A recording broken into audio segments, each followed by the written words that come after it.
Hello everybody and welcome back to Natlan. We don't have a lot of housekeeping to get through today, and that's good because surprise! We are going to experiment with a little bit of something called a cold open today because I'm actually recording this after I recorded the rest of the episode because we had a little bit of fun times earlier today. As I was getting ready and getting all set up and I teleported over to right here to go into the speaker's chamber to talk to Mavuika, Citlali popped up and talked to us first. Luckily, I'm always on guard in case something like this happens, and so I pulled a pro gamer move called hitting the record button really fast, and I was able to catch the whole quest. So, no worries, nothing was lost, but there was just no opening. Hence, cold opening. So now here's the opening. Does that make it a cold opening still? I'm not sure. Anyways, all that to say, no housekeeping today, and instead we're going to jump right into talking to Mavuika / Citlali to finish up this Natlan Act 4. Alright, that's all for me. Enjoy! Ooh! Whoa! Hi, Citlali. Hey, traveler, Paimon. There you are. I've been looking all over for you. Oh my god, that startled me. Hi! Oh, hey, Citlali. Okay. What's up? I just teleported in. Listen up. I have something really important to tell you. I'm not over the Citlali jump scare. Processing. Hi, good morning. Citlali quickly explains her concerns about Mavuika's death. Are you serious? So, Mavuika still has to die? Natlan must pay the price for Mavuika's use of the Ruler of Death's power. That price is death. And only Mavuika's death can clear the debt. I had thought that the Ruler of Death might have a change of heart after seeing the people of Natlan come together and fight so bravely, But you can tell that they haven't? even now that the war's over and the threat to Natlan is gone, it looks like that death is still set in stone. I'm still wondering though, maybe she could die and then come back. Then the death is fulfilled, but then she's fine. I had to know your thoughts. I want to save her, but I can't do it alone. I'll see what I can do. Okay, good. That makes me feel a little better. Thank you for standing up for us. There's clearly something special about you, so if anyone has a chance of defying the rules, that would be you. Oh, and please don't breathe a word of this to Mavuika. Of course. I'm sure she's well aware of the cost of using the Divine Throne's power. But if she finds out that anyone else knows, it could ruin our chances to help. Yeah, we don't know what she would do, huh? Because she would definitely be thinking she wants it to be her rather than anyone else, right? But still, is she willing to try to change things? Got it. Mum's the word. Alright, that was the last major item on my to-do list. Now, since I've come all this way, I think it's finally time for a well-earned drink. Go easy though. Yeah. Yeah, I think we're both remembering what happened last time, but last time it was a Soro drink. This time it's the celebration one, so you'll go a little bit lighter? Don't worry, I said a drink. That means just one. And we're gonna hold you to that. Wow, okay. We're really jumping right into it. Munchkin, if you keep pestering my me, God! I'm gonna have to get serious. Oh, the souls! The name holders. Sanjata, you're,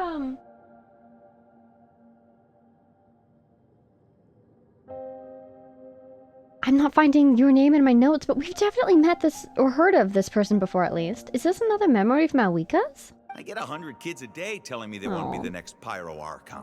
Why should I train you? Oh, it's her teacher. Nagging isn't gonna accomplish anything. No one can predict the future, and unless you have some exceptional jaw-dropping talent I'm unaware of. And she demonstrates that she does? I can shoot those cornflakes in your kitchen from right here. Excuse me? Don't be ridiculous. You couldn't make that shot from all the way over here? Wait, hold on. You could hurt someone with that. I'm really curious what she's using to make the shot. Well, I'll be. You made the shot.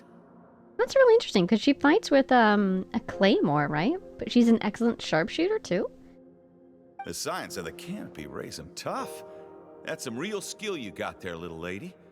Maybe you really will be Pyro Archon one day. Man, look at the way he's standing. She must have been really young. He was probably getting down to her level, right?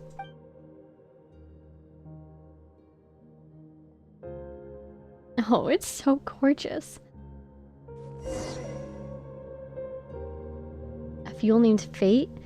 Continue your journey? She's not about to die right now, is she? I don't think so, right? Startled me. See this? I'm the first one of us to get an ancient name. And it's not just any ancient name, but Mollypo. Oh my god, you're the first Mollypo? Considering how gruesome his story is, I hope it happens when he was much older. If you ask me nicely, there's still time to join my team for the pilgrimage, you know. No need to scowl. You lost and I won, it's no big deal. You want me to be happy for you when your turn comes, right? So cheer up.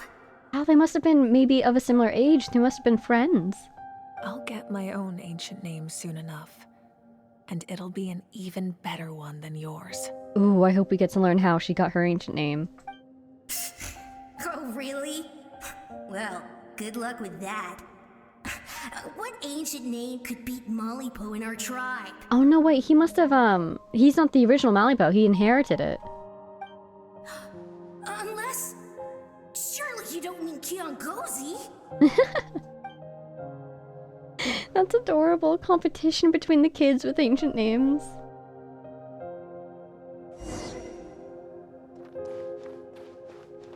Her ancient name, we've seen it before, I think, in that item we got from the Lord of the Night. That was fantastic. Can't believe I beat you in a wrestling match for once. Oh, she's, is she Chaska's spirit? Can't be more Name than bearer? a few days now until you're officially made the Pyro Archon. Imagine me trying to schedule a wrestling session with you after that. Excuse me, Pyro Archon, but would you be able to take a day off from running the nation to wrestle with me? Oh, you know that she would though. She'd try to make time. I heard that the Pyro Archon inherits the knowledge stored in the sacred flame. And apparently it can change your personality. I can't help but feel a little worried. Oh, she feels like she might lose her friend. Worried that you won't be able to beat me in a wrestling match anymore? Great response. Why would I be worried about that? Never mind. Clearly I'm just overthinking things. Why would you forget about me just because of some new job? Even if that job happens to be Archon. Come on. One more round. Oh, and she was just patting her head, wasn't she? So they're about the same height. Makes sense. Mavuika was this age when she became Archon. That's cool. We get to see her grow up a little bit. A very little bit. Just little bits and pieces of it. Still very cool. It's interesting over there. It looks like a sun. It almost looks like a Ruin Guard's eye, too, doesn't it? Does that imply a Ruin Guard's eye looks like the sun? Can I fall off? No, that's probably good. After the darkness will come the dawn. Your name is Quiz. Oh, goodbye. It is beautiful. A rainbow bridge, kind No of. one fights alone. I don't think I noticed how rainbow this bridge was before. I'm thinking of, oh, what is it called? From Norse mythology. You see it in all the Marvel movies. The Bifrost, right? The rainbow bridge. It is beautiful, though.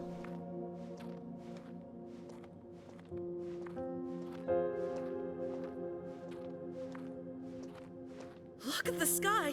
It's getting brighter at last! Oh, this must be from the first war against the Abyss 500 years ago? And they covered the sky just like they did this time, huh? We walk the righteous path, and the Pyro Archon will guide us. Everyone has a lot of faith in her, don't they? Not unfounded. I like how much she relies on the others around her as The well. victors shall burn bright, while the losers must turn to ash. Hello. Oh my god. I was not expecting that. The losers must turn to ash. Oh, right. The rules for the Ode of Resurrection. You have to win. I have done what is required of me. The rules are now written into the Night Kingdom, and this will help you to stand against the Abyss. Oh, wow. Okay. Okay. Required of me. She was doing this originally, well, at least we were told she was, doing this because of, penance, right?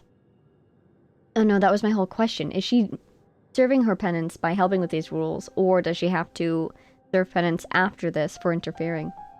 It is still not enough. Oh, she's talking to Xbalanque. All this can do is give my people courage. It will not see us through a true catastrophe. This must be a memory she inherited after becoming Archon. If you are to make the Natlanese alone bear the consequences of a broken world, you will have to bring more to the bargaining table. Oh my god. Wow, he said that to her?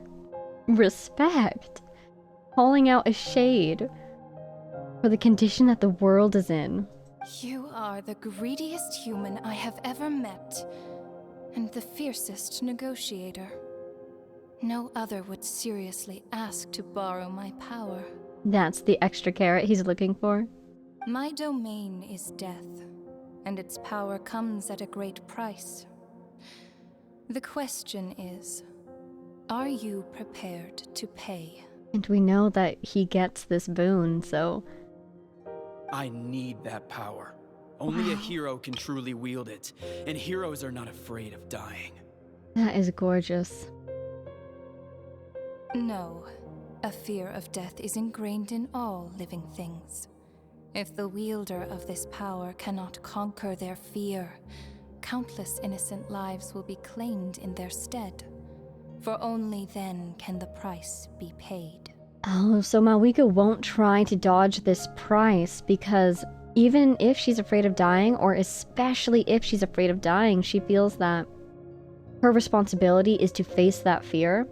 Otherwise, countless others will die in her place. Those are the rules. It's interesting because they're writing the rules right now. Vernova just wrote the Night Kingdom ones, but she also has rules that she herself is bound to.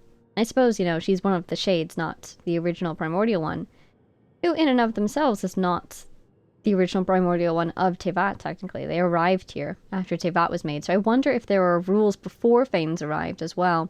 Who wrote those? Mine is a nation How much did that affect the that Shades? will not yield to the Abyss, and it will certainly not yield to your rules. I love humans.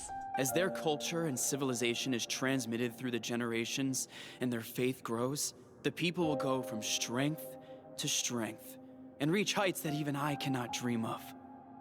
Very well. I shall agree to help you. But I am merely a shade, and I do not have as much freedom to do as I please as you might think. Exactly right there. Super funny that she's saying, I am merely a shade. Oh my god. One of probably the second most powerful types of entities in this world. But she admits she doesn't have the freedom to do as she pleases. So I'm assuming that all the shades are beholden to Fanes' rules, but I wonder, and do we suppose Fanes is the heavenly principles? Or the rules that Fanes laid down are the heavenly principles? And then the other question is Fanes beholden to any other rules themselves? Then what do you propose? Love these little blocks of phlogiston with little flame marks on them. Adorable. Keep this a secret. Oh yeah? Secret, you say? If I am questioned about it, I will deny all involvement and claim that treacherous Xbalanque stole my power. Okay, so I'm assuming that this, that's meant to be kept secret, is the power of Vernova that can be accessed. That will not be a problem. Thank you. I am glad we could reach an agreement. I like him.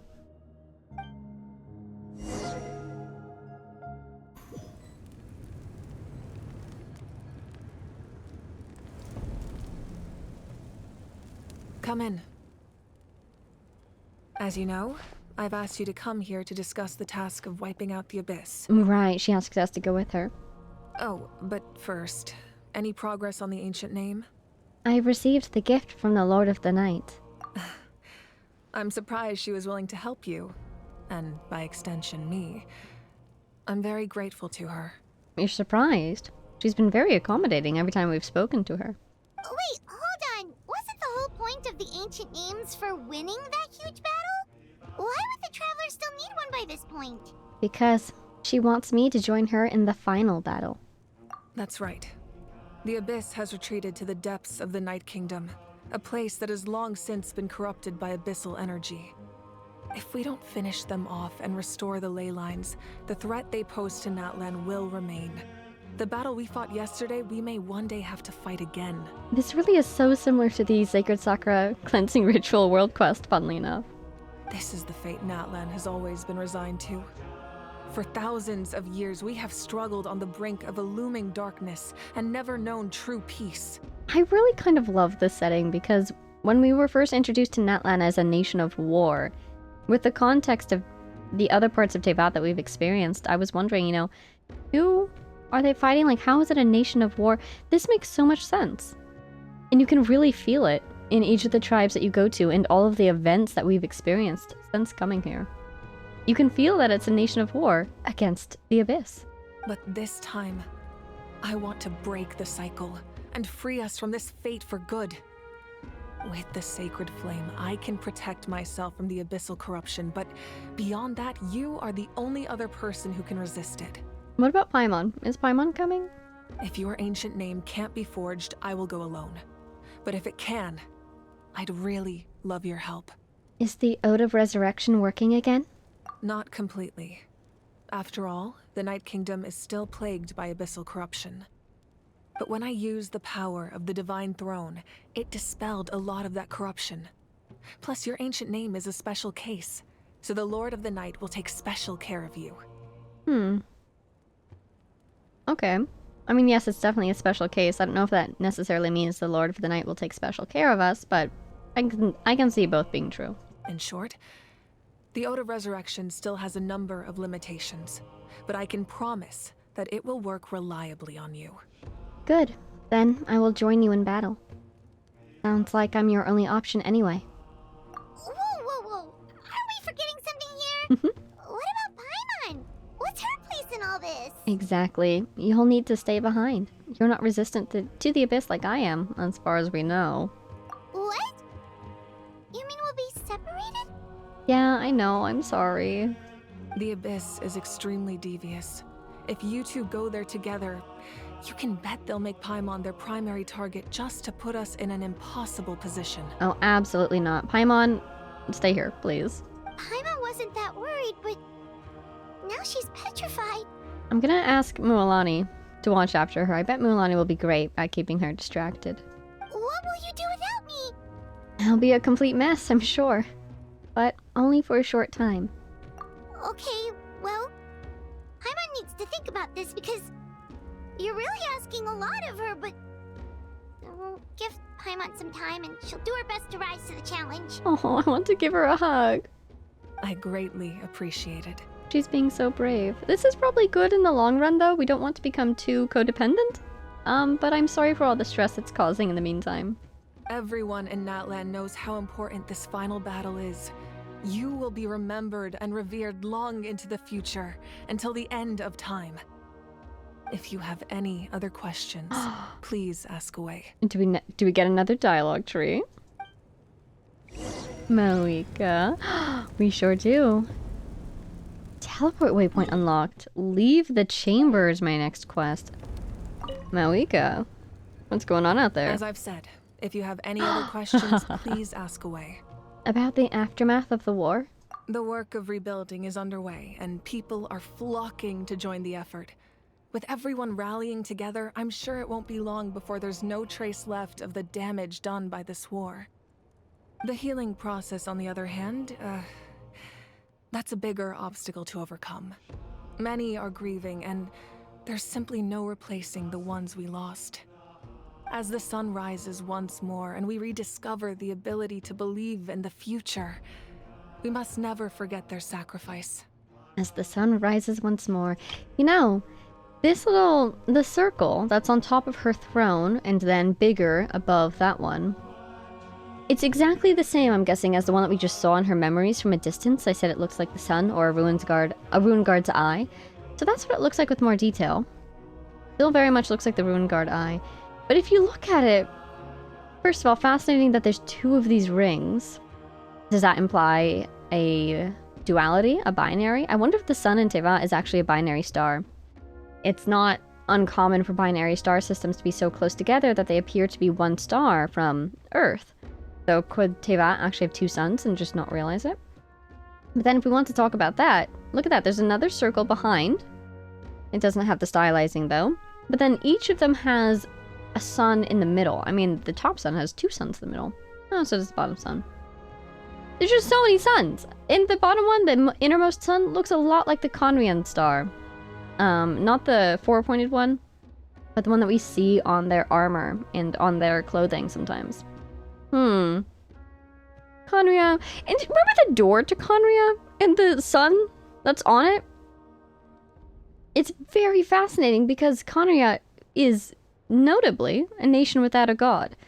So what's going on with the sun and all the sun imagery? As I've said, if you have any other questions, please ask away. It was! So she did oh my god, about the false sky and the strange fragments? False sky. I have heard this expression before, but I think this was the first proof of its existence. Besides the Fatui experiments back in Unreconciled Stars, right?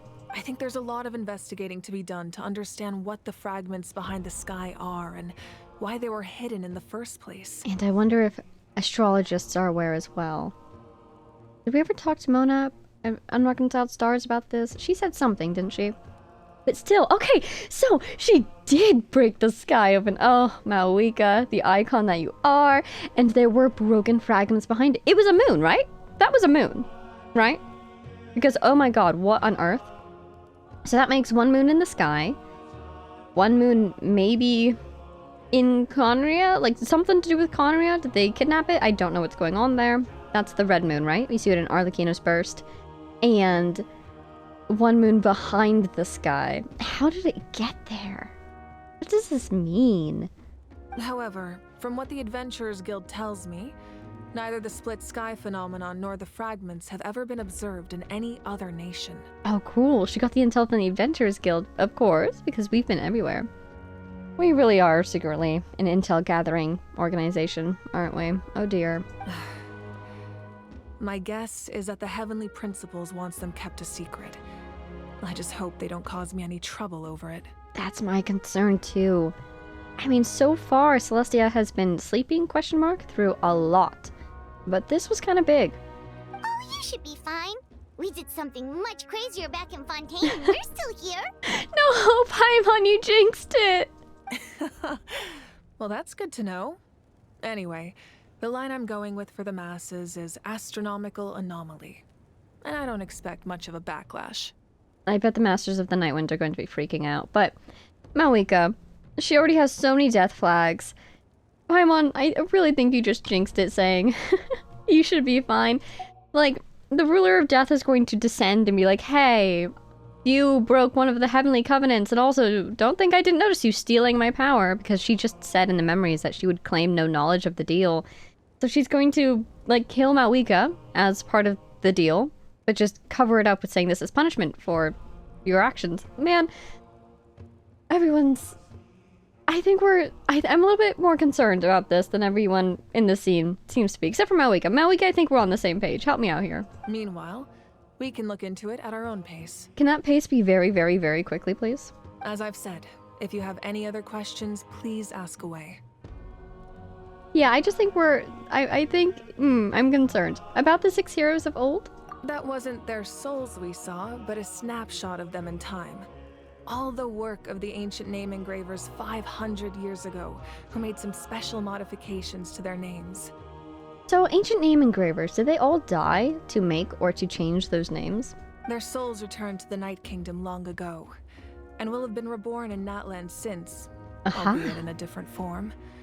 For all we know, they may have already lived many new lives by now. Oh my god, I think that's the first concrete confirmation I've seen of a cycle of reincarnation through the ley lines. Super cool. Okay, because we've known that, or at least it has seemed that souls are kind of collected by the ley lines after death. I don't know if things work differently in Mondstadt because of the whole wind thing, but at least in Inazuma we saw this. Souls and memories. But here we go, confirmation that they then come back out, probably, to be reborn. And so, even though we will never meet again, they will always be by our side in one way or another. That's pretty nice, especially here in Natlan. I think that gives another layer of meaning to the phrase, "no one fights alone." Really? As I've said, if you have any other questions, please ask away. About the captain? Is he okay? He's not dead, is he? We have a temporary alliance, but I can tell that saving Natlan is not his only goal. Yeah, Paimon still doesn't get why saving Natlan would be so important to him in the first place. Unless he's just a good guy who wants to avoid another Conria. But somehow Paimon doubts it's that simple. I mean, from all I can tell, his personality really is that honorable. Whenever somebody does him a favor or helps him in any way, he repays that thrice over, shall we say. And so he has the motivation to want to protect Natlan if we believe that character assessment to be true. Then he's also super traumatized, it seems like, from Conria, and so he definitely doesn't want to see it happen again if he can prevent it. But you think he also has a third motive? And maybe it's towards a different angle? I wonder how much loyalty he has towards the Fatui himself, because he was saying that the Tsaritsa allows the Harbingers a little bit of freedom, so that they can do what they want as well. But maybe what he wants to do is to continue to support the Tsaritsa's plans, because now that I think about it, why is he working with them at all? You know, what does being in the Fatui give him? How does it benefit him? Do you suppose they're helping to find ways to slow down his decay from the curse? Or, you know, from living so long with the curse? They could give him medical resources and other resources, you know. Troops, financial, you know, all the things the Fatui are known for. But with him being so honorable, why would he join them in the first place? Especially since they're not exactly, you know, they're in partnership at the very least with a god. And he's from Conria. So, I don't know. Then again, he doesn't seem to be that personally opposed to gods. I mean, we met Clothar, and he had very strong opinions, but that doesn't mean that everyone in Conria was of the same mind. And so look at the captain. He worked with Mavuika just now, she herself being an Archon. So, I don't know. Why is he with the Fatui? And what is his secret motive? I really do think a lot of his motive is just because he's that honorable, though. Nothing has pointed towards the contrary yet. Unless he's a fantastic actor. I wouldn't worry too much. Based on all the interactions we've had with him and knowing more about his background, I have a lot of respect for him. I don't think he has any ill intentions. Right? Yeah, that's the feeling I'm getting too. Now, we should focus on the final battle. As I've said, if you have any other questions, please ask away. I have no more questions. For now. Mavuika, I'm worried. Koichi had a bunch of death flags. Now the captain does. Now you do too. Everybody does except Paimon, so there we go. That's reassuring. If all else fails, at least I'll have Paimon. Can I sit here? I'm the Archon now. No, I'm kidding. I feel like she'd be willing to fight me if I offered a spar, but she's not at full strength anyways. Alright, let's leave the chamber. See what they have in store for us. Citlali again. Gachina? With deep ties to this land returns. And this time, he is alone. Well, hello, Lord of the Night. With deep ties to this land, do you suppose it goes beyond the, who was it? The chief of the Nightwind? I don't think I wrote it down yet, unfortunately. But yeah, let's see. Darn it, yeah, I didn't write it down yet. Do you suppose his ties go deeper than just his friendship and loyalty to that person. The power that the Pyro Archon used to strike back at the Abyss came from the ruler of death. No! From what I know of her rules, she will demand death in return. Is he going to try to offer his own life? No, buddy, I was trying so hard to figure out how you could survive this and everything was looking good! Is he going to volunteer his life in her stead? Because again, we were just talking about how honorable he is. I don't think he would say, could I get someone else to do it instead? Like, you know, could I sacrifice a minion? He wouldn't do that. He's not that kind of leader. He would offer himself first. But then why does he feel the need to do that for Mavuika? They respect each other a lot. But so far, she hasn't done anything specific to help him like others have that he has then repaid. They fought together, but she hasn't... I don't know if she's earned that sort of loyalty. So is it... We've been seeing a lot of her memories. Could she maybe have done something? Oh yeah! Remember how she didn't recognize him? Maybe they did know each other 500 years ago. And she saved his life or something. And he wants to repay that? How do you know of this? Oh, good point. How do you know of this? I see. Ah. So, the ruler of death sent you on your long journey. He's been touched by the Shade of Death? When? Is the Conrian curse inflicted by the Shade of Death's power? Because generally my knowledge of it right now is just Celestia did it 500 years ago. But presumably the Shades are connected to Celestia as well, because I assume that's the throne, you know, the first throne, so Fanes is tied to it. Is that where the curse came from? Natlan still has a final battle to fight, and I too have a final foe to face. Does he want to fight the Shade of Death for cursing Conria? I love this guy. What's his name? Do we know his name? We don't know his name. For the sake of those countless lost souls, and a hope for Natlan's future, I need your help. Oh my god. Oh my god. He's gonna try to solo a Shade. Well, no, not really. He's literally recruiting the Lord of the Knights right now. But still! I love this so much. Did he leave a note behind and go to... No, what? We have to read that. They showed us where it is. Quest completed.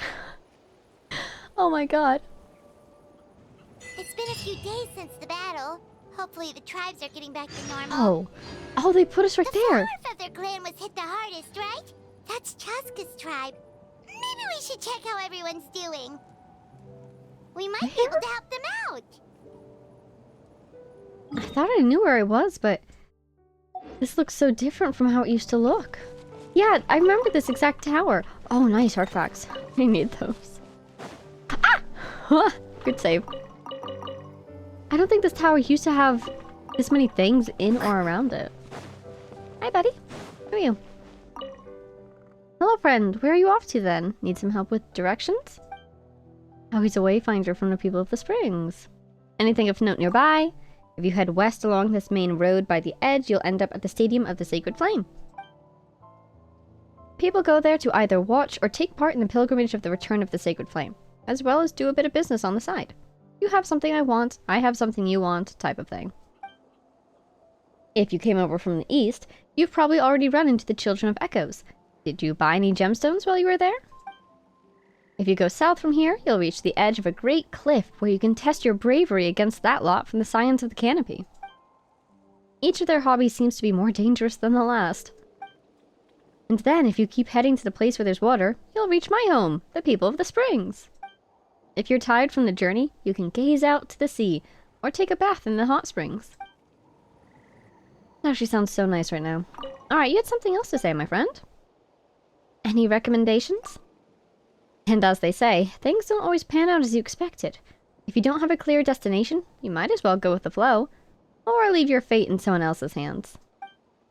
Are there many other wayfinders like me over at my tribe, you ask? We're not picky about our destination. When we can't decide where to go next, we'll pick up a stick, head over to the statue of the Pyro Archon, then spin it around on the ground. And whichever way it points, that's where we go. Wait, Thank you. I was just about to talk about this. Praise be to Lady Haborim. Whenever I follow her guidance, I always learn something new. Let's leave the path ahead to fate. Indeed. Well said. Now that sounds like something the Masters of the Nightwind might say. Still, doesn't the saying itself effectively just mean, let's go with the flow? Well, not that living that way should be bad, or would be bad. Sometimes things come to you even when you don't take the initiative. What a laid-back guy. Guy to conflict. Alright, and here we go. But yeah, Lady Haborim, that's our dear Mavuika. And... here it is. We still haven't learned what her name means. Is more filled out than before? No, I don't think so. Oh, it is Kyungzi! Oh, she did get leader! I mean, that feels appropriate. And then what's Haborim? Is that her, like, Archonly name? Oh, hey, that guy has a voice. That's cool. Yes, I know there's a note right there that I do want to read, but I'm just checking everything out first, since that's going to be our main event, probably. Oh! And I feel like I'm climbing hilly trail towers again back in Mondstadt. Hi, my friend. Alrighty. No more artifacts up here. And down I go. Little note. This is beautiful. Record penned by all. Oh, is it all the names? May the Wayub grant you peace, and may songs be sung of your life's journey. What follows is a list of names of the deceased, dense as a forest, written by those who mourn them. You see many a familiar name on it.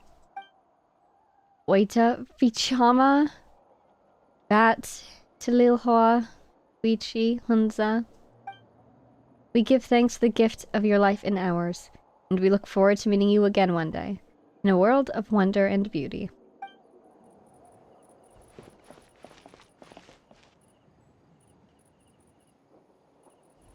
Wow.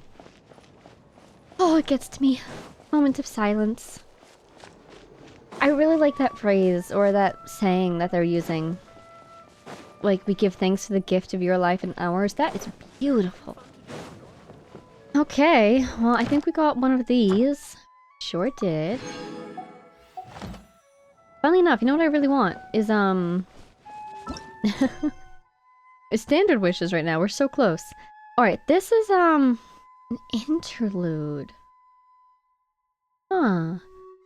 Well, that's unfortunate. Kind of wanted to finish this thing at some point, but I wonder... oh, hey, focused experience mode! Gorgeous. Okay. How are we doing on time today? And also, I thought I finished Act 2. I'm still in Act 1. Okay, it might be nice to do Act 2 and Act 3 in one go if we can.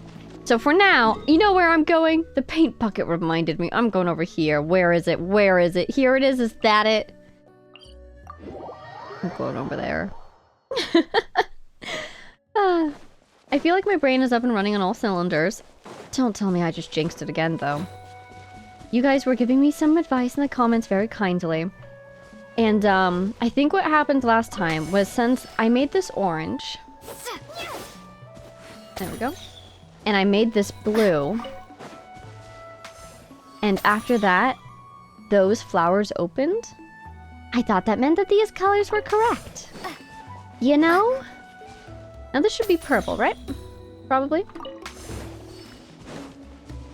But let's try with just red. Okay.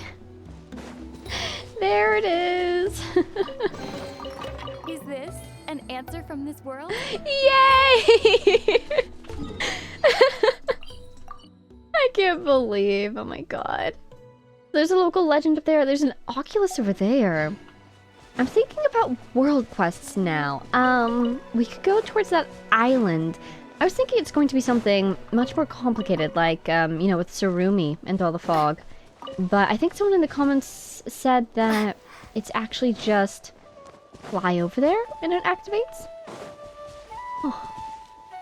Someone else said also, I think, that this is a local legend and we can fight her. The music is just so lovely, I don't want to. Now, am I meant to do something with these as a little guy? Hello. I could try it, but I really don't want to interrupt her playing. Okay, what else is there to do? I really never get that. Just in case, you know what? Let us not cause chaos. Let's do this. Just so that I don't accidentally start that interlude as we get closer to the Masters of the Night Wind. I am so tempted, let me tell you, I am so tempted to just go over to Ochkanatlan. But I know that one's going to be a bigger story, isn't it? So we shan't. You know, we could go south. Just for fun. I mean, from what I understand, it wasn't really available until after the Archon Quest Part 5. But the only real danger of going over early is accidentally starting Jasper's quest. Free them! Oh, let's go do that! Maybe I won't go over there just yet, because didn't somebody say, or I think everybody said really, that we should do the tribal quests before... Oh, that's before Act 5. Maybe I could go over there then. Okay, what we need a little grappling hook for this thing. That's what I was missing last time. So, what's this mysterious box doing? Hello. Well, would you look at that? Don't mind if I do. I wonder if that box is on top of something though. Maybe we need to move that one too. Okay, now I need one of you guys to let me indwell you, please. Thank you. Yeah, it's kind of fun to come back to these puzzles that I couldn't complete earlier. I think this would have been like one of the first times that I saw, if not the first time that I saw this grappling hook puzzle out of the tutorial for it. And I completely forgot that you needed to actually add a grappling hook. I just remembered that you could pull those things. It's kind of full circle. Whee! There you go, little one. I need one more. Over there, possibly? Doesn't seem to be up. It seems to be quite down. Oh, I'm sorry. Doesn't seem to be down. Seems to be quite up. Oh my god. Well, that works. Oh, it does kind of seem to be down. I suppose it's under that block somehow. I don't really see anything. Oh dear. Somehow survived. Let's see if we can move this grappling hook. Here I am waxing poetic about, oh, I love coming back to puzzles after I finally know how to do them, yay! And then I don't know how to do the puzzle, oops. Let's move this and just see if there's anything under it. Oh my god, there was! Exactly the little guy I was looking for, too. Hi, little one. There you go. Nicely done. Oh, okay. Infuse. Yay! And the torches are lit. Gondor calls for aid! There's no more torches. Kind of a short-lived message. Huh. A reward on the road. I have been working on coming up with a few extra lines for her. And then I immediately forgot them all. Ha ha ha ha. One day. Hello. Do I have enough? No! We are exactly 3 short. Ooh. Oh, you know what? This thing! Maybe over here. I think there's an underground area over here, and I want to find it. Oh, but maybe not over there, because that's just going to be this path, isn't it? Basically, that's Oculus marker right there. It's definitely not high up. I think it's underground. But underground where? I can't seem to find any openings. Hi. Get to work. I'll do my best. Grab some of this.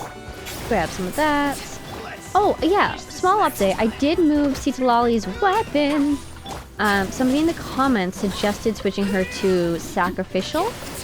Because if you can get her skill to go twice, you can get her to almost instantly get the, the melt buff from Itspatba.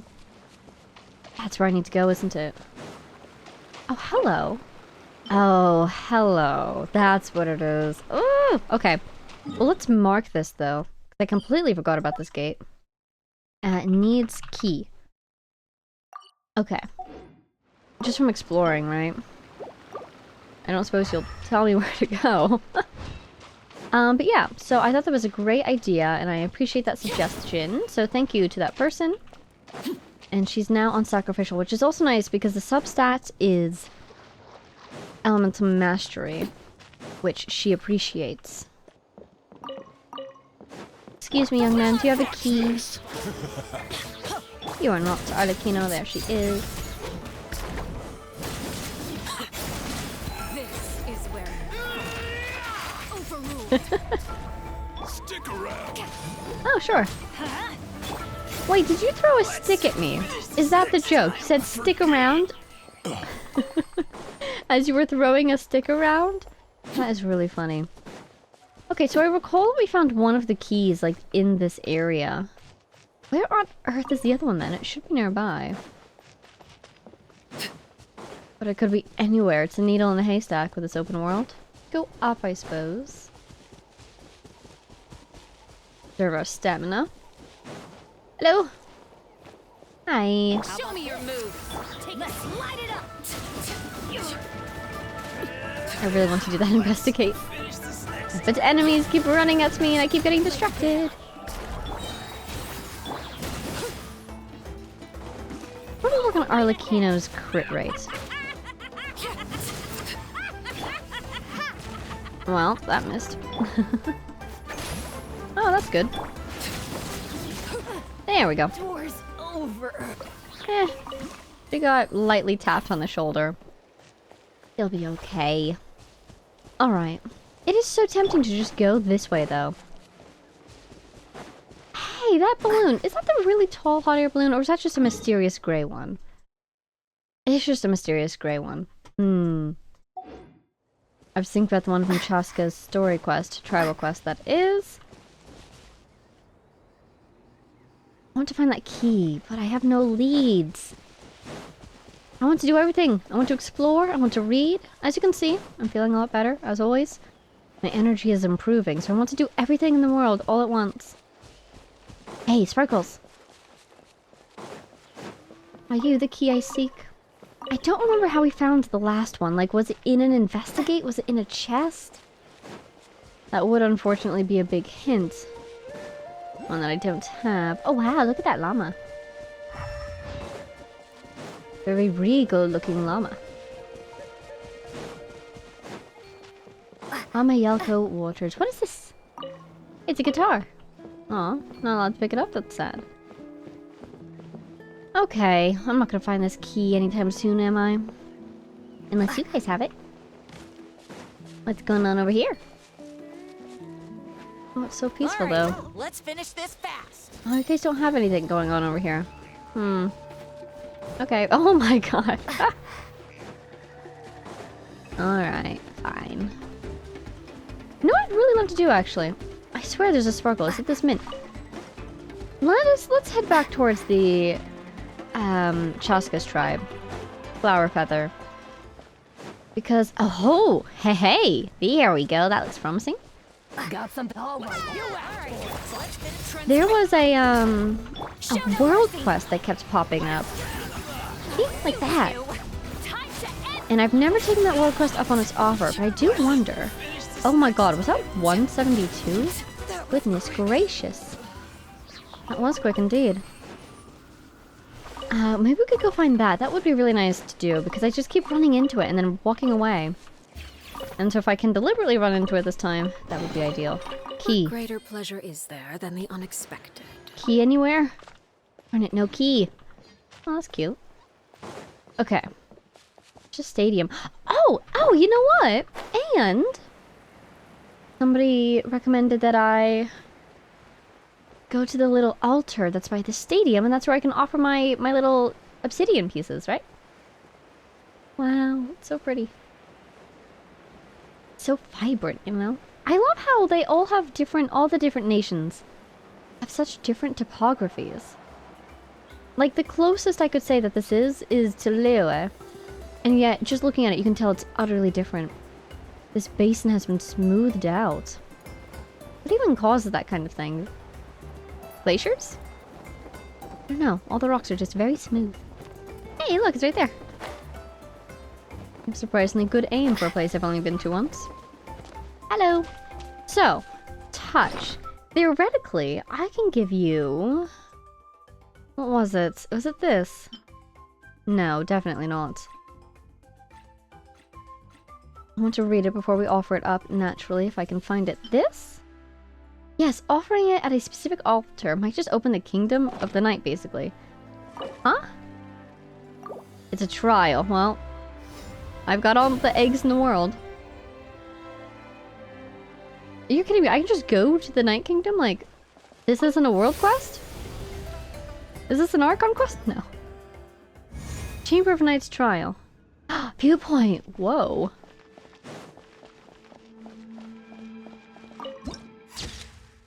Wow. Trial grounds of the restive night souls added to the archive. Oh, it's the... It looks just like the Stadium of the Sacred Flame. So I guess all the people who have passed, if they want to recreate the pilgrimage and fight each other, they could. Oh my god, I'm walking on top of this water. Whoa. I am surrounded by chests. But since they said this was a trial arena, surely I have to fight someone for these. Oh, they're not real. Whoa. Oh, it's a cat! I love how all the grand spirits and gods are cats. Alright. What oh, to think you could find this entrance. Long has it been since any have come hither. This... yes, this is where the night souls roam, though afeard am I that none now live on the sun-kissed earth who recall their names or deeds. Ah, night souls, while our mistress slumbers, we are her dreams. When our goddess awakens ever and anon, we are but single strains of her mind. That a living person should set foot here. Those overcome by their battle craving can hold back no longer. Here we go. Outlander warrior, you who are much beloved. Still these unquiet souls to slumber. Oh, still these unquiet souls to slumber soundly with the blaze of battle and triumph and be rewarded. What say you? Bring it on. Let's do this. Well, then you must triumph. Or turn to ash, one assumes. Or... Are they all going to be local legends level? Oh my god, defeat 8 within 60 seconds? My god. Can I freeze them? That would be nice. Doesn't seem like it. I'm being bombarded. Yikes! Drop this. Let's get back in the circle. There we go, you're my target because you're in the circle. Where are my Eats Papas? What's your other guy's little name? Get his name. Let's bring this on. Drop that, might as well. Are you ready? You are. Perfect. And attack. Oh nice, you've got a thing on you, so let's defeat you so I can get it. This is a lot of fun, not gonna lie. They just keep coming. They're all having the time of their lives. Or if they're unlives, they're undeaths. 10 seconds, I've only done 6 out of 8. Oh dear! There's 7, and maybe 8 if I can just not get stunned. Did it! Yay! Well then, please take these something something challenge. Don't mind if I do, thank you very much. Oh yes, we get all of them! A reward on the road. Thank you very much. Wow, interesting. Are they all going to give, like, experience? Okay, there's some artifacts. It would be so cool if they all gave, like, a bunch of experience materials. Because these are, you know, the most experienced heroes of Natlan, basically, down here. Fought for their whole lives, fight even in death. Yay! That was fun. I don't suppose I can really do much more in here, though. Also, I'm confused by my quest guidance says go to the Nightwind. Didn't I track to... Oh, never mind. Here I was thinking that that was, what is it called? Flower Feather. No, it's just Nightwind. Right, because I think I... Ooh. Oh, never mind. No ooh. Do I just teleport out? Wow, it's the Honmoon. I guess I do. I suppose I can't come back here, can I? This flame is so cool. Especially because fire and all the different forms of pyro are so important in that land. It's like inverted sacred flame. Instead of red and a little bit of green and yellow, it's white with purple. It's a little bit of cyan, maybe? Maybe a little bit of green. What do you think? Is this the ghost of the sacred flame or some other power entirely? Super neat. Alright, back to Tivat we go. Where should we go? We should go to the Tablet of Tona. I think we probably have enough of these now. Yes, we do. Yay! Thank you. I wonder why it spins. I wonder what it's doing when it spins like that. Hey, we got a crown. You know, should I do my first crowning? I have so far not crowned anybody, but I think I have like 11 of those now. How many do I have? I need somebody who's level 9 already. Here you are. Oh, I have 23. The people that I want to crown, though, definitely Bennett, naturally Kaya. But who else? Wander, Arlecchino, Nahida? I don't know. Wow, suddenly I have a lot of Mora. I am feeling very vivacious today, I suppose the word is. All over the place. Okay, let's go find that one world quest. It's like I'm walking and then somebody is singing from above. You know the one? Where on earth is that? It has to be a place that I've walked by a couple times. Is it here? I don't recall taking this path often, but... What is that thing on the map? That little square thing. This, I guess? Huh. Surprised that would be on the map. Here's a cool thing. Hello. Oh my god. I don't suppose you could help me with this, could you? I haven't done any of the puzzles in this area, so... Oh, I bet you could. I bet it's going to be like a wind gust. It is. Very nice. And of course, it's perfectly in the pattern to gently descend. Delightful. Nice! Seriously, those artifacts are so nice to see. Ah! Sorry, sorry. I have fallen.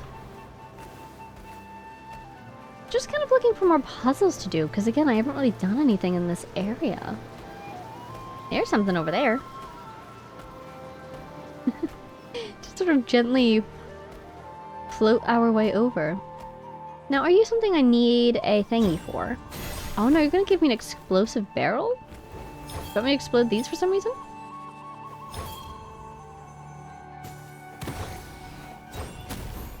Huh. I mean, nice. I love me some ore, but... Puzzle? Hmm. Okay. I'll take your explosive for it.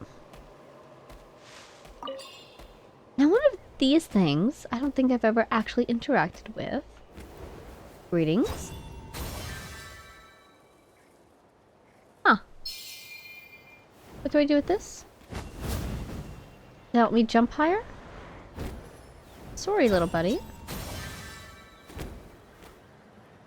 Maybe. Kind of looks like an arrow pointing. Do I have a tutorial for this? What is this? Wow, that's random. Soaring and dwelling. No. No. How to jump good. Yeah. Yeah, I think, because that ring is what we just had, so I think these just help you jump good. How fun. Whee! Oh, goodbye, little one. Alright, now this guy's talking to this wall. Let's talk to the wall with this guy. Hot air balloon! Right, we've done this one before, haven't we? And you can, like, climb on it and then go upwards. Whee! Elevator. I love it. Alright, so I guess this area's pretty okay then. Can I rotate perfectly? Not quite. I'd love to be able to rotate in place. Okay. Another Ectomosaur, but we already did the puzzles over there. Let's go find something else to do then, maybe. That world quest is what I'm looking for. Right. Cool. Remembered that again. We were just here. Seriously. Have I been up there before? Huh. It's right there, isn't it? There we are. Wonderful. I knew it had to be around here, because I think that teleporter that I just used is one of the ones I've teleported to the most. And by the most, I mean I've done it at least 3 times, which is more than many of the other ones in this region, because it's the one we just recently unlocked. Over here.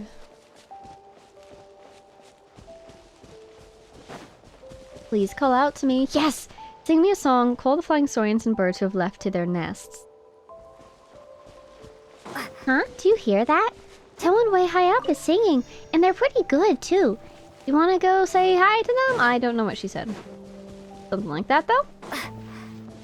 I guess we'll climb the cliff this way.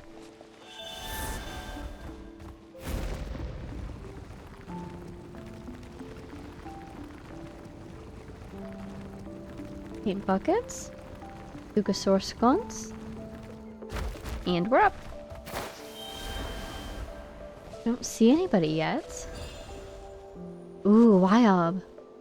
But no chest. You must be my new friend. Hello. Wow, look at that view. Oh, Celestia. And even the... What do you call that tree? Is that the Harvest Totem? The Tree of Amrita? You know the one, in the Pari Oasis. That is so cool. Alright, new friend. Nice view, don't you think? Perfect for flying, too. Soaring through the skies, following the wind. It's an awesome feeling all around. Indeed. Hello there. Hello there, warrior. If it's a trial flight you're after, feel free. My father built this place for me, but I don't mind sharing it. Thanks, I was just thinking about giving it a try. Thanks, I'll think about it when I'm free. This almost seems like it'll back us out, so let's go with this. You're welcome. Anyone who loves flying is a friend of Manyoya's. That's me, by the way. You look a little young for the Saurian flying squad. Are you a reserve rider? Or are you training to become a warrior? We're just passing adventurers. Oh, I rarely see adventurers so passionate about flight. Until a moment ago, I thought you were training for the flying squad exam. Soaring through the skies? Now that's a feeling you never forget. Why does it sound like you haven't flown in a while, though? A feeling you never forget? Doubt you'll find a soul who wouldn't hold on to that freedom no matter what. And I'm no exception. You sound like you're in the know. Are you from the flying squad? Haha, I used to be. I'm retired now. I flew for quite some years. And while that doesn't make me too old by most measures, I was a real veteran in the flying squad. So when my physical condition fell off from where it used to be, it was time to say goodbye. No need to pity me. I'm not even sad, though it is quite regrettable. Our young Saurian riders have just started taking to the air, but I've already caught a shooting star. Things won't be the same anymore, of course, and I won't get to spend the rest of my day in the sky. I still have a chance to soar up there. So that's why I'm here, reminiscing about the life I've given up. Shame that flying solo was quite boring without the company of my squad mates. Oh, yeah, how'd you like to come fly with me? Our squad often held little competitions just for fun. The one with the highest score would get tossed into the air, while the lowest would pay for a meal. You Saurian riders are a tight-knit bunch, huh? Yeah, everyone's amazing. We're both squad mates and rivals. Not that I'll ever get to enjoy that atmosphere again. Nor can I deny that my skills are on an inexorable downhill slide. But even should physical strength decline and judgment dull, experience never stops stacking up. So I might have retired, but that's just from the squad, not from the skies. So, shall we compete? Think you can catch a veteran Saurian rider in the air? We're in. Huh, I was worried for a moment that you'd think me a freak for abruptly mentioning these things to a youngster like you. Thank goodness you didn't. But let me know when you want to give it a whirl. Let's set this as our objective. Ride your Saurian as far as you can along the designated course within the time limit. I'll help you keep score. The results are divided into 4 grades, and we'll count this as your win if you can beat the 2nd highest tier. Let me know when you're ready to challenge me. Okay. Fun. Let's do it. Let's compete. I'm ready. Let's see if I remember my controls at all.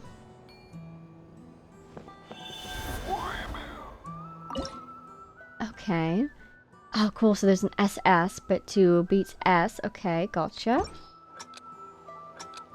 Where is it? Hold. Oh, that's Dave. Hold? Hold what? This? There we go.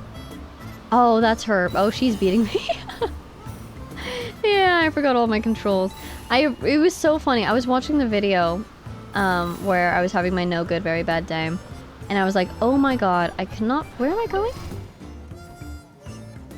I cannot believe how utterly I forgot how to fly a Kukusaur. I don't want to keep using like the, oh, I was sick excuse, but like just watching that, I was like, oh my god, where was my brain that day? I was not thinking at full thinking capacity. And I thought it was very funny. But I'm definitely glad to be better now. I have a C rank right now. I don't think it's going to get much better. I lost a lot of time at the beginning. Yes, I could still be faster. Oh wait, there she is. Hey, we caught up. Nice. And that's pretty cool that she's actually flying with us. There's Natlan. Oh, we're so close to getting there. Hello? Oh, you wanted me to attack it. Right, I forgot about that. Hey, this is around where that, what the heck? Okay, whatever. That Oculus should be. Rise. Wait, we're within ring range. We were. Good. Go. There's this, and we're here. How did I do? Was it a B? Oh my god! You're kidding me. I actually got double S? Wow! What a difference from the Coholosaurus challenges. You were great. Guess it's true what they say, that the young are bound to surpass the old. Even stars may fall, let alone people. My time is over. Retiring happily was the right choice. But it's just so difficult to accept. I'm still young. I don't even have wrinkles. Why do I even have to retire? How could my career be over so soon? I started falling before I could even experience what it felt like to reach the top. Had I known I'd have so many regrets? Never mind. If I could do it all again, I would still make the same choices. I would still do my best to join the flying squad, which isn't difficult given my skills. Then I'd wind up retiring at this age again. I've done my best, and all I can do now is accept it. I guess that's life. Many things are beyond our control, and if you dream of being a hero, perhaps you must accept that you can shine but for an instant. Or but an instant. Magnolia? Not to worry. She's a brilliant flyer. You had this pitying look the whole time, so why the uneasy face now? Life's full of surprises, and they'll come whether you accept them or not. Consider it a pearl of wisdom from a retired Saurian writer. My issues are my own to solve. Don't let them ruin your mood. I'm impressed. If only my siblings were as calm as you are. You have siblings? That's right. 2 younger brothers. And unlike you, they're a chore and a half to get through to. They're training their flying skills too. Well, no. Akomtil's just focused on running away from it all, so he might have been hiding instead. Okomito? Forget about those brats. I can see your talents clear as day.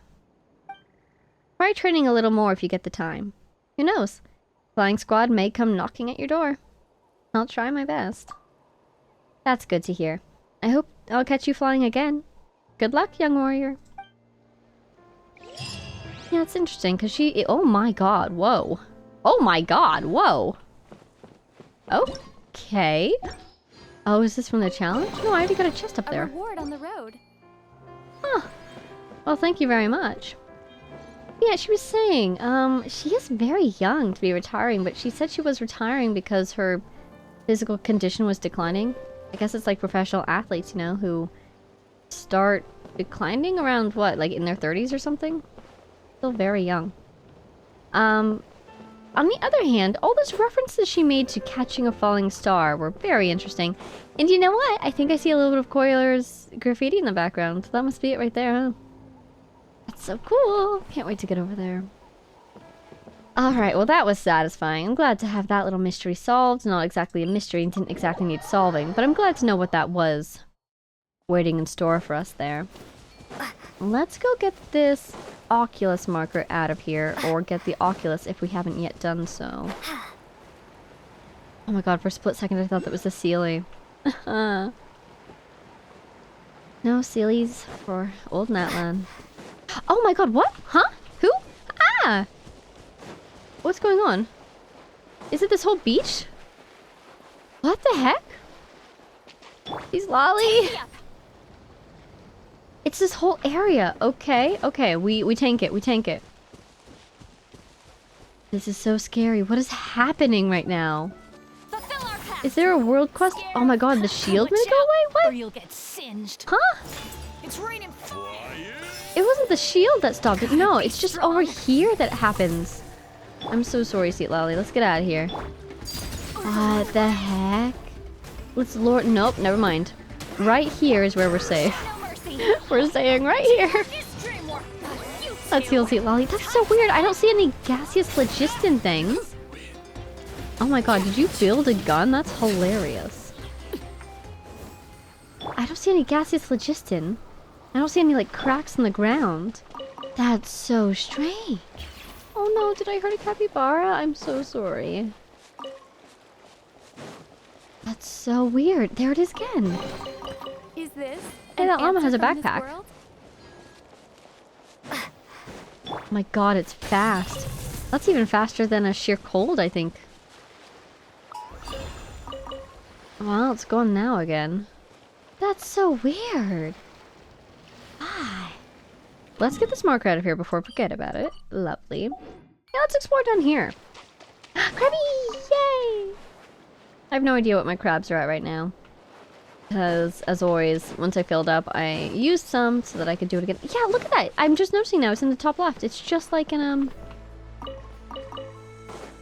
oh dear, oh dear.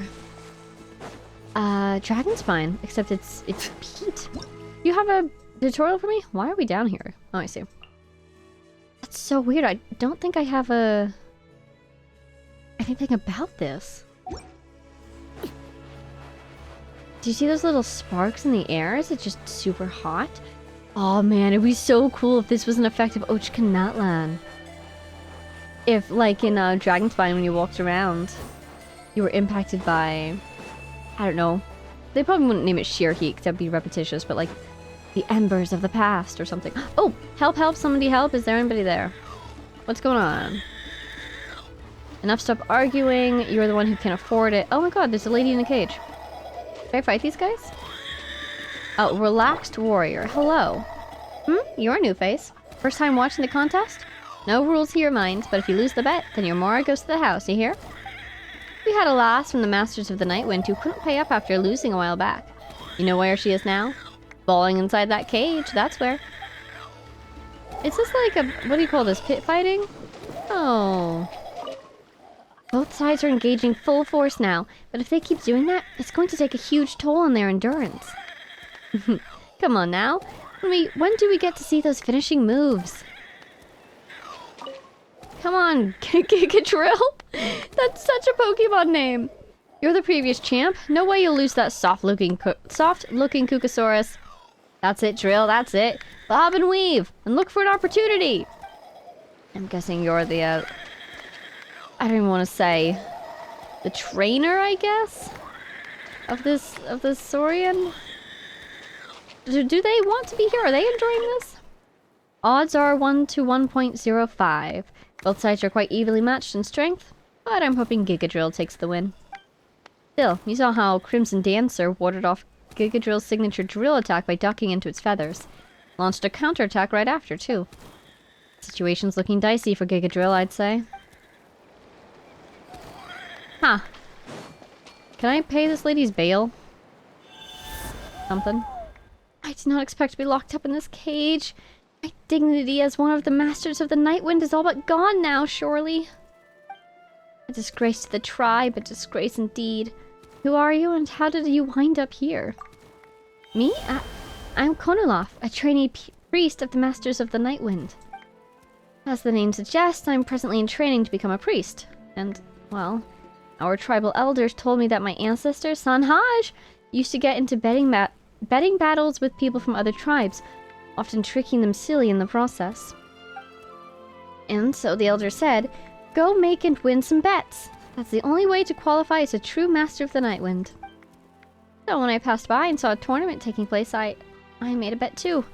I mean, who cares if you've got a defending Tibetlosaurus champion or a Fukosaurus, the decade's strongest rookie? Our Iktomisaurus would be the strongest, naturally. That's what I thought anyway. But I bet on the wrong Saurian. Not only did I wind up in debt, but I got locked in here to boot. Tell you what, they said. We'll give you 10 times your Mora back if the Iktomosaurus emerges the champ. If not, you can just stay in this cage, alright? What should I do now? Oh, if only there was an Iktomosaurus who could give those other two Saurians a good thumping.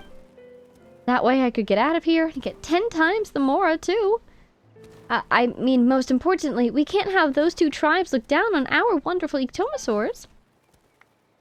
Please, dear blonde traveler, if you could find such an Iktomosaurus.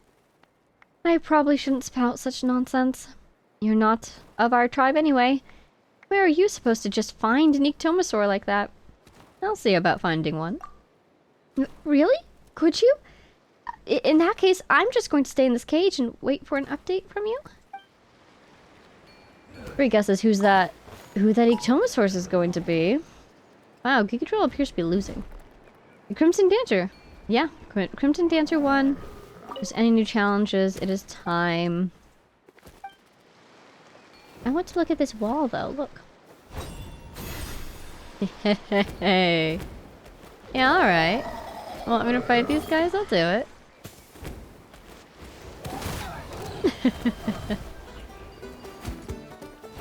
I defeated the other guy already. Oh, I can't really dodge like this. That's unfortunate. Wait, I can do it again, can't I? Don't mind if I do. Hey. I would already... Oh, does it explode on a timer? Is that how it works? I just happened to, like, attack at it at the exact same time that it was naturally going to explode. I wonder. Oh, yeah, it sure does. Ha ha ha ha. Victory. Oh, I thought I was about to be sent home in a cage. My family forced to pay my debts.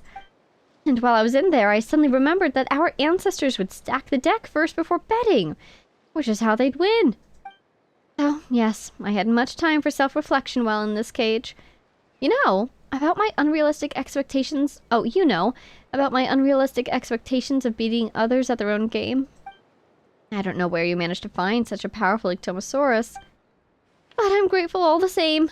With your help, I've recovered my investment and even earned back 10 times the more I put in.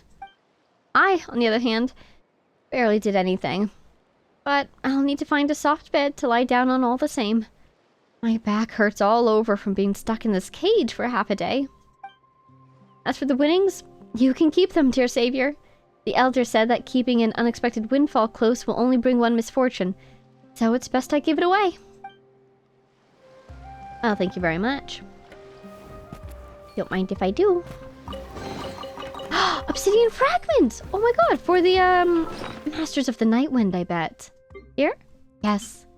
Oh, there's no flower feather. Really? Okay. Ochkan Nutland exploration reward? Seriously? This is collected plenty. A Tukpan. Cool, cool, cool. Okay. Okay. Very nice. I wonder what they'll have to say now. Good. You're not seriously injured. I mean, there's a Soro vet clinic nearby. We'll do a complete checkup once we get there. But I can see that we've still got a long way to go, Kikadrill. Let's do this together. Aww. Okay, at least he seems to genuinely care for the little guy. Feeling sore about that loss, are you? That ectomosaur. I can hardly believe such a strong one exists. Still, a loss is a loss. We'll just have to win next time. And she's upbeat. My god, you look dead, but I assume you're just resting. Oh my god, you're not even breathing. Well, it was just speaking in the dialogue, so I presume you're just resting. Right? Right? Okay, there's a teleporter up somewhere. As much as I'd love to get that, I want to be really careful about not automatically starting the Ochkanatlan storyline. Whee! Just looking for more stuff to do down here. Maybe use Statue of the Seven that will heal me. Wow, it's Petlosaurus. Incredible. Not a lot down here. It's gorgeous though. Look at this grass. So green and lovely. Ooh, oh my god, is that a fishing point? No way! That's like the second fishing point I've ever found in Natlan. Maybe third. Because there's that one in the Fitsui hideout. Ooh, all new fish. Nice. Look at that little flat one. I want to catch one of those. That's so cute. All my Flappy Bird training comes in handy. For all the fishing. So close. Stay cool. Wow. Nice. Paimon's stomach is rumbling already. Pseudo shark unihorn fish. Funny. Hello, little one. These guys are so cute. They look like something real. What is that? Like a sea cucumber kind? I wonder what they're called.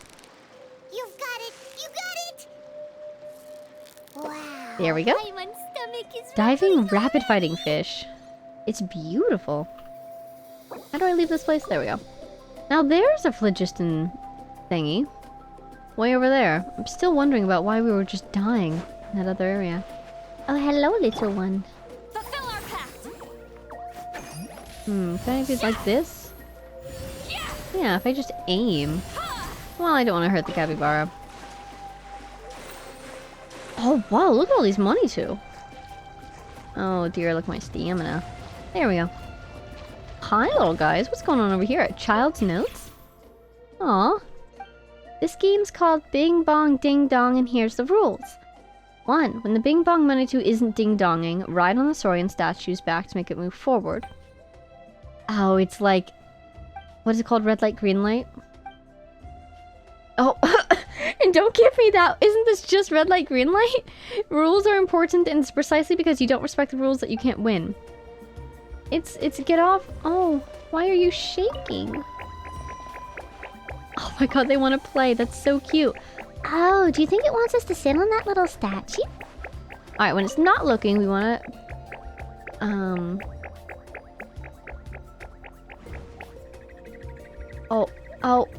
Oh, get up before it counts down to ding. Okay, I'm sorry.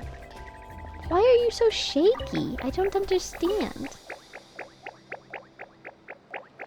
Okay, sit on the little... That is so cute. So bing, bing, bong, ding, dong, ding. Hey, that Manitou tried to rush and got caught. Guess that's game over for it. Bing, bing, bong, ding, dong, ding. And it does take it a couple seconds to turn around. But the first time I didn't get up immediately, it eliminated me.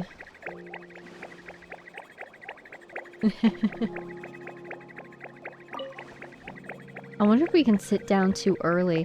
They look so terrified. Wait, it's not saying anything. Oh, nope. There we go. I was wondering if maybe the third final round they'll try to trick us by having it not say anything at all. We're almost there. Hey, we did it! Yay, we won! And now they're all going somewhere. May I open the chest? Oh, the chest will wait. These guys look like they want something. That's so cute. Hi, little guys. Observe. Whoa.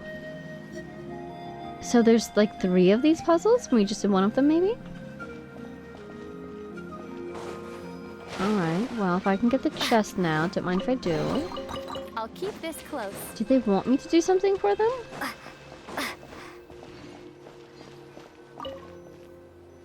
Surprised they're not flying over there. Because if we assume that's the map, it doesn't really look like the map though. And we're looking way over here. I'm so sorry, little ones. I have no idea what you're trying to tell me. To me that says there's 3 games. Oh, well, there's another one, and I see another 1 or 2 over there. Okay, great. So, to me it says that there's 3 games, and as we defeat each game, then the little money 2 will go into the pattern. But they're not moving, so maybe we have to do all 3 games first, and then they'll all go over at the same time. The grid, are they planning to play tic-tac-toe here or something? I think they are. Cute.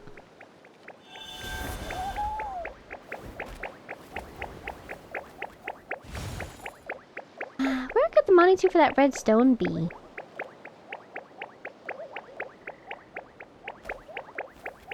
they want me to interfere or no? Okay, so...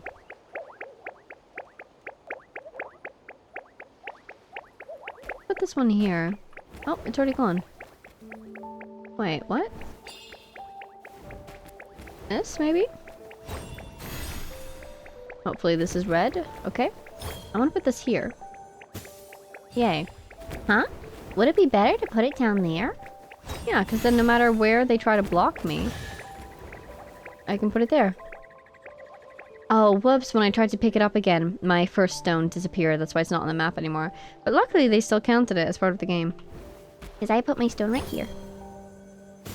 Yay! Thank you very much. Here we go. Oh, look, they're all getting in a line. Wait, that's so cute. Oh my god, there's so many of them. Also, I swear there's more over there than I've helped already. We somehow got the team from over here to join us as well? No, they're still here. Huh? There's a bunch of weird money to gathered here too. What could they be up to? Are they cooking? Money too. Hello, would you like to say something, my friend? On closer inspection, it does seem odd that the only empty jar is the one in front of this money too. Did the other money too find what they were looking for, but this one didn't? Poor thing. Come on, Vega, let's help it find the stuff it wasn't meant to fit in, or that was meant to fit in this jar. What could that be, though? Alright, so we've got Glaze Lily, Star Conch's, Wolf Hook, maybe? And Lumidos Bell, so that's Larua, Mondstadt, Fontaine. Chingson, Lotus, and Cecilia's, that's Larua and Mondstadt. Berries and Yule Fruit, so Fontaine. You're going to want Natland things, right? Maybe. This doesn't look to be the right thing. Okay, so not Natland. Do you want to be... Lewe or Mondstadt? Oh. You know, they don't have anything from Smerio yet, do they? Try that. No. I'm confused because if it's in line with this one, that gives me Lewe, Mondstadt, and Fontaine to work with. So it could be anything. If it's in line with this one, that gives me only Lewe or Mondstadt, and if it's in line with this one, that gives me just Fontaine. Oh, you know what? It's reducing. 3, 2, 1. So they want something that's found everywhere, don't they? Could it be the apples?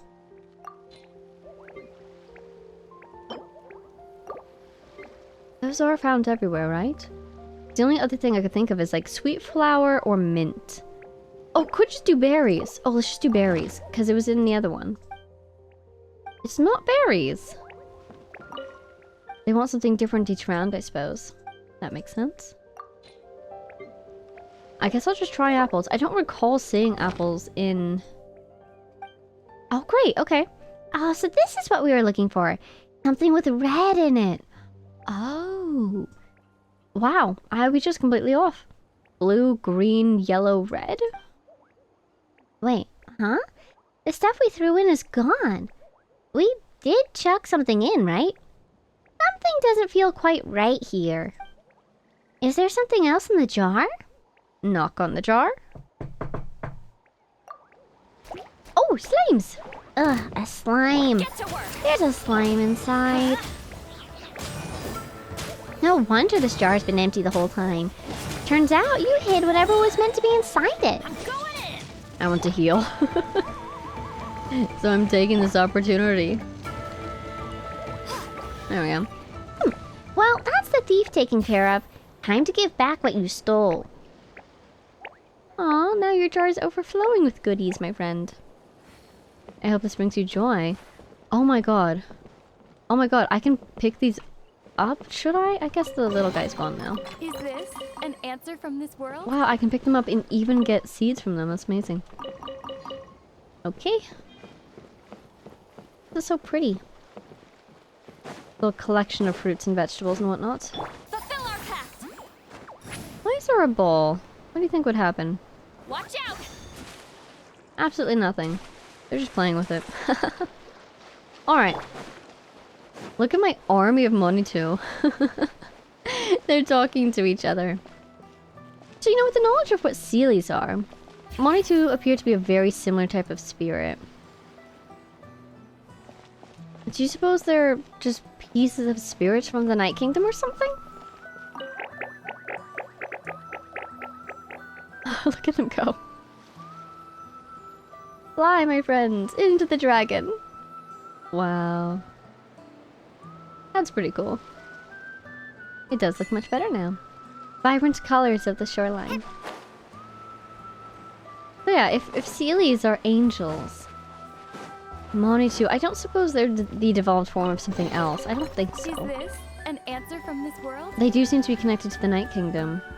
They're almost like the living embodiment of stories. We have... Is that a chest? No, it's a phlogiston thing that will kill me. I wonder, did we learn anything? Monitu?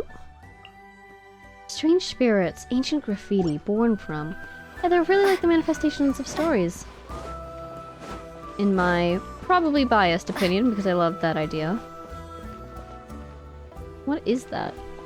Is that a creature? Is that an antelope staring at me? Look at it. Alright, I need to leave. If I stay too close, I will be enraptured and I will do something. So let us go elsewhere instead. I'm thinking next time... I think next time I would like to do the Children of the Echo story quest. And then the Flower Feather. Just in case we accidentally trigger the interlude. But I want to be cautious. Yeah, look at that. Okay. It's unfortunate that I can't focus experience mode. I can! Okay, change in plan. Maybe we will do that next time. Okay. Look at all these. Look at all these thoughts. Thoughts are happening. Be gone. Hello. Can't close my menus anymore. Go here. And go here. And then do this. Yes. Archon quest will be paused. Focused experience mode for guns and wings. Which I'm assuming is the next act of Chaska's tribal quest. Tracks through the wilderness. Excellent. Okay. And I do believe I'm on Act 3 of that. So, I do want to go there. But before we start that next time, I want to see if there's anything else in this area just to kind of check out. There's that mysterious floating thingy. Where is it? The super tall one, you know? Should be like... Flower Feather Queen should be about ready to hold the new flying trials by now. Let's go check it out. Oh my god, they sensed me from so far away. Where is that super tall thingy? I don't see it. I'm looking for chests. Ooh, something over here. Ooh. I mean, that is a chest, but was that there before? Is this Troy? Oh my god, where... I don't know what I'm doing anymore. I don't know what I'm doing anymore.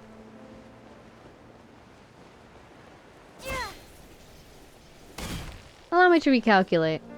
Circle. Okay. I'm actually not going to go exploring for world quests in the area as much as I want to. World quest and chests, that's what I wanted to find, but let's just play it safe and instead let's do some homework. We're gonna read something. Archive. Should we read? The Natlan artifacts is what comes to mind immediately. Do I have a full set though? Because I definitely haven't read those yet. And besides that, I don't know if I have any more Natlan books. Now, I don't think... Aha! Nice. I don't know if, yeah, I don't know if I have any more Natlan books, but I do know I have a lot of pre-Natlan books we should also read at some point, but I think I might do those on stream at some point. So, let's read Unfinished Reverie first and try to get the Cinder City one closer to when we actually go to the Cinder City. How about that? So, Dark Fruit of Bright Flowers. This is a good spot to do this in. I'm not hearing any music. I want music. Unfortunate. There's a chest over there. Interesting. Well, it is what it is.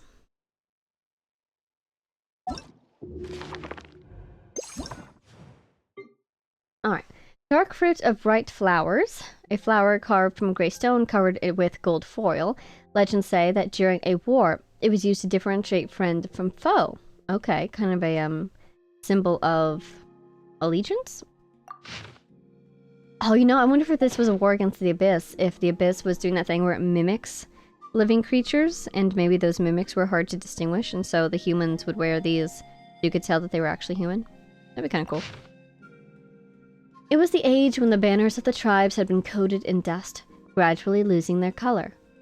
And before the throne stands a half-man holding a cracked ring, playing with preeminence. Strict orders were given that none should ever again give ear to the instructions left by the deep messengers of twilight, the distant ancestors, and the first ascended. To hear them not from the mud-caked roots of trees, the flickering flames of bonfires, or the reflections found in the deep woods. And so, the ancient gloom, the moment that engulfs a million darknesses, came at last. Just as the stench of iron lingers even as bloodstains upon the ancient scrolls fade. And so, when the pitch-black darkness thick enough to touch seized the depths, the red-eyed youth, through countless calamities, returned from the kingdom where water flowed as rays of light to the hilly heights of the ineffable city. As he stepped into the floating garden, the raspy warning of the blind, stooped old woman still clutched at his ear. As radiant flowers still blossom amongst the clinging vines of the distant marsh, go seek, for here is the land of death, piled high with the skulls of behemoths. Go seek those, the truly righteous, who are still willing to stand in the cold, cruel night, to throw themselves onto the fire. And remember, never betray their passion, their hatred, their greed, and their ambition. Do not break faith with the eyes of those still willing to gaze upon the burning flames. The first to arrive was a young girl, holding a dulled feather accessory. She sought out information for the youth like a quetzal, flitting between the tall tents. The second were the hero twins, the elder whose lips and teeth were sharper than any blade, and the younger whose back bore the brunt of the tyrant's lash. Upon hearing of how the scarlet-eyed youth had saved the Saurians, the taciturn warrior too was willing to contribute his strength. But we need someone who understands the layout of the city better than anyone, who can point out the paths and passages, open and secret, and manipulate mechanisms as one might do to toys in the palm of their hand. After the scarlet-eyed youth had spoken thus, the usually reticent and reserved hero, that powerful hero who hoped Saurians and humans would live together in peace, remembered the rumor and spoke the name of a craftsman. Holy cow! Oh my god, found something super interesting here. Okay. I'm guessing this is the age of the tyrant. A half-man. Okay, what was his name? The tyrant was... Ochkan. Now, was called the Tyrant. Wait, was that the Tyrant? Yes. Because, I still wonder if Ochkan maybe started out heroic and became a tyrant over time, who knows? Because he had friends, but then was also called a tyrant, so who knows? We need more details, but basically, whoever's in charge here, he's playing with preeminence, right? Basically indicating that he is ruling currently, but people consider him to be unfit. He's saying basically that we should forget the teachings of our ancestors. Never a good idea, especially not in Natlan, right? And specifically those ancestors, the deep messengers of Twilight, the first ascended. It reminds me a lot, again, of, I'm so sorry, this artifact set that I'm obsessed with, the one with all the twisted branches. Just, you know, a cool reference there. Don't know if it's necessarily connected, but it's cool to be reminded of that one. And then it looks like they were attacked by the Abyss, maybe. I don't know if the Abyss was attacking the Tyrant's nation, but I wouldn't be surprised if the actions of this ruler caused their defenses to weaken and allow this attack to slip through. So the red-eyed youth, I wonder if that's Xbalanque, because he's, let's see. Xbalanque was apparently friend with Ochkan, but also Yupanqui, who was the first chief of the Scions. So I could see this being either of them, because Xbalanque obviously goes on to become the first Pyro Archon. So this would be a fitting origin story for a hero of that scale. But then Yupanqui was the one who stole the Turnfire from Ochkan. So if this is about Ochkan, I could see this red-eyed youth being either of them. Because later on, the red-eyed youth says, we need someone who understands the layout of the city better than anyone, so they're about to recruit someone else. So now I have two guesses as to who that might be, but we'll get to that. So, the Abyss, I presume, attacks, or things are just bad in general. And also, the red-eyed youth just came from... What, did they just return from the Night Kingdom? The kingdom where water flowed as rays of light. Yeah. What kingdom is that? I assume it's the Night Kingdom, but could also just be somewhere else. Rays of light. Water? Huh. You don't suppose it's... I don't think it's Ochkanatlan, because I presume that the city that they're about to try to infiltrate is Ochkanatlan. Floating Garden. We'll have to keep an eye out for that place. So he's recruiting friends and heroes to help him. And then they get to this point at the end where they need someone who understands the layout of the city better than anyone. So I could see this being Xbalanque. Maybe. He was friends with Ochkan, if this is again about Ochkan. Or this could be the craftsman. I almost wonder if this could be Wasaklahun Uba Khan. I don't know if he's a craftsman, though. But when it says, the powerful hero who hoped Saurians and humans could live together in peace, that reminds me of Waxaklahan Uba Khan, because wasn't that his wish?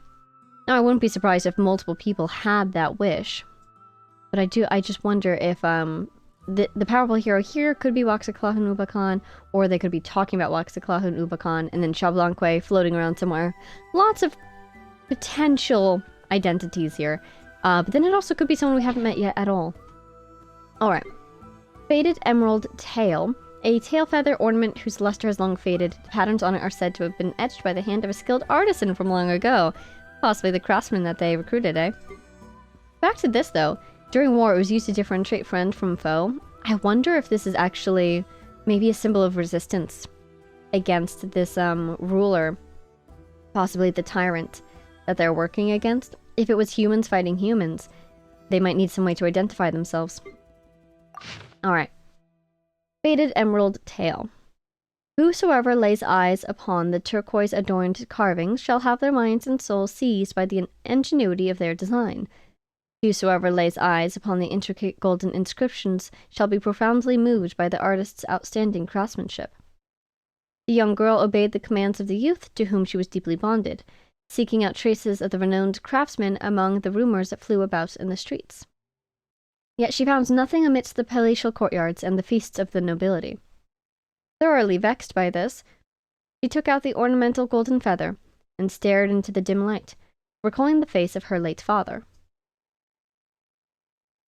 To the side, a drunkard with half his face hidden behind his cowl opened his mouth coldly, recounting the origin of the patterns adorning the feather. Do you think this is the craftsperson she's looking for right here? Who would have thought the maker of such beautiful accessories would be a beggar of horrifying visage, loitering about in a dilapidated tavern? The scars of having been burnt by a raging fire marred the half of his face that was hidden under a hat, the flesh a melted slurry of blood. But the girl felt no fear, and after recovering from her surprise, she handed the accessory to him. On that night, his eyes upon the ornament whose light had long faded, he told her of things long lost in that land. The story of the emerald-colored Quetzal with a long tail, of the time when he had been tasked with making something for one respected by all. That was my father, but he was condemned for protecting the tribe Saurians, and his life was taken from him. The girl's voice was cold. The craftsman saw the same hatred he nursed burning within her eyes. "Then I shall gladly serve your lord," he said, before she had even spoken of her purpose. In his heart, he was actually willing to serve her, but that was not something he needed to say. For he could see that at this time, someone else already occupied the girl's heart. Okay. Oh, I love how all these heroes that kind of popped up here, these ones here, it seems like they're each going to be important. It's not going to just focus on one or two people. They're each getting characterization in depth. I love that. That's hard to do. But okay, so this craftsman, his face has been burned. I don't know. I'm not currently matching that up to any stories that we've heard yet of someone who's been burnt like that. But you never know. Might find out who this is. In this one, a moment of attainment. A sundial used by an ancient kingdom to tell time. Tiny marks have been left at a certain scale that can only be seen through careful observation. One of the things that bedevils researchers who study relics is how, among the many sundials recovered from the ancient ash-covered ruins of the city, oh, we're totally talking about Ochkanatlan here, they would, for some reason, find an engraving made in exactly the same spot by a Burin. Those who came from the canyons believed it was a time for those who had broken with their faith to light the obsidian pillars once more. That day, the one acting on behalf of the leaders of the tribes, the daughter of the mines, Sakuk, sent the wandering spirits back to the realm of the night. Those who came from the hanging trees believed it was a time for those who had forsaken their contract to sign it once more with the Saurians of the 6 tribes. That day, the great hero trusted by all warriors, the taciturn Yupanqui, used his sword to shatter the shackles binding the Saurian's neck. Those who came from the spring source believed it was a time for those who had forgotten their past to listen anew to the echoes of the waves. That day, the elder of the twin heroes, the eloquent Atahualpa, rekindled the desire for all past glories. Those who came from the fertile lands believed it was a time for the oppressed to rise from the earth once more. On that day, the younger of the twin heroes, the champion Huascar, stood first against the torrent of darkness. Those who came from the mountain peaks believed it was a time for those who had been caged to return to freedom's nest once more. That day, the scarlet-eyed hero summoned the god's fiery wrath, burnt the corroded city to ash, and restored the tribe to its own. Only the one present who came from the mysterious smoke, the youth who knew the hidden secrets, remained silent. Alone, the image painted on a blanched scroll came to mind. It is said that was a time when a black shadow shrouded the sun. The heroes who had long prepared for this moment seized the opportunity to overthrow the insane king before the empty throne. In the non-mainstream, unofficial histories, the man behind the plan was a skilled artisan who left no name behind. But the artisan left behind not a single word in the war that returned authority to the tribes. And afterward, he disappeared without a trace from the old stories, covered by layer upon narrative layer. The youth smoothed over the nearly identical scratches on the sundials with his hand. Imagining a time, unnumbered sunsets before, after the date to execute the plan had been agreed upon, those hands that might not have ever existed. And at the moment the owner of those hands engraved those marks upon the sundials. That is so cool. I love this. It's a testament to how the story changes over time and through history. So the marking was actually meant to indicate the time at which they would enact their plan. Basically their little, they deposed the insane king, it said. I really wonder, I assume we're talking about Uchkan here, the tyrant. And I assume that something must have happened. Do you suppose it was the Abyss again? It seems like he started out fine, maybe, and then was not so fine in the end. So, okay, so there's the artisan who left no name behind. This is the man with the burned face. And then here's the heroes. Interesting that the two twins are from different tribes. I wonder what their story is. Are they, you know, twins by choice, or were they separated at birth or something like that? So the scarlet-eyed hero, I think, is going to be Xbalanque. And then the taciturn hero, yes, after the scarlet-eyed youth had said thus, the taciturn hero is going to be the same guy as over here. Let's see. The taciturn Yupanqui. So yeah, they were there. Yupanqui. Xbalanque, I think, is the red-eyed hero. And then this unnamed craftsperson. Again, kind of similar vibes to Waxaclaw and Ubacan, but I have not heard of them being craftsperson yet. Also, I'd be surprised if Waxaclaw and Ubacan could be burned like that, because isn't he a dragon? So, nothing has yet said that this craftsperson wasn't. Except for the fire, I guess. Okay. The wine flask over which the plan was hatched. Fun. A three-legged cup. Once, many heroes were gathered around the bonfire, raising their cups high in toast and drinking their fill while discussing their wishes and ambitions. He spoke to the scarlet-eyed young man and his heroes of the trials and tribulations he had endured. I think it's the craftsperson speaking right now. It is said the king of the ineffable city once gathered skilled artisans from the tribes. Underground, he excavated gargantuan beastly constructs, whose wings once caught the winds as great banners might, all to fulfill his ambitions. Constructs? Excavated? When and where and who are these constructs from? That's really fascinating. We'll have to come back to that. But the king's erratic behavior had long been common knowledge, and so on the day he finally probed the depths of the secrets, he lit a great fire, intending to burn it all and all who knew of it, burying all together with the ruins behind the stone gate. Amidst the all-consuming inferno, as a doomed craftsperson lay dazed at death's door, a golden tear dripping from the stone head fell into his eye, and he saw much. He spoke of the gigantic creations he saw in his stupor, of elaborate machines whirring. He spoke of shadows driven by the flowing flames, climbing from the distant horizon up to the disk of the moon hanging in the sky. So that golden tear is the source of your fountain of fanciful stories. So the twin heroes, who had taken in the story as but a tale, asked as they giggled. He could hear the incredulous jocularity in their tone, and they were always like this. The man had long grown accustomed to it. As he felt the young girl's inquisitive gaze reach him, he forced a derisive laugh, causing the muscles in half his face to sting slightly. In truth, he had seen far more in those flames that had nearly rendered his life as ash, such as flowing golden patterns, another path to escape from the ruins, as well as the manifold iron rules that had established the empire that stretched far and wide. But the latter might be too far beyond the ken of the youths. He set aside his wine vessel, which had but a few drops sloshing about the bottom left.